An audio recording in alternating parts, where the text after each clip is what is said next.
সঠিকভাবে পরিচালনা করা। দেশের মানুষ যখন বিএনপিকে দেশের দায়িত্ব পরিচালনার দায়িত্ব দেবে, যে জাতীয় সরকার গঠিত করলে ভালো হয় কিনা, অথবা আমরা এই ষড়যন্ত্র রুখে দেবার একমাত্র উপায় হচ্ছে গণতন্ত্র এবং গণতন্ত্র।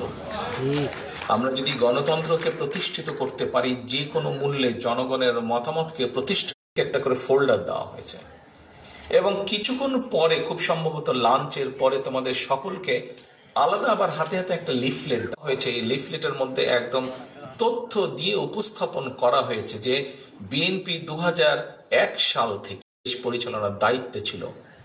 তার আগে কনক্লুশনই আসতে হবে যে একমাত্র বিএনপি পেরেছিল দেশকে দুর্নীতি থেকে বের করে নিয়ে আসতে।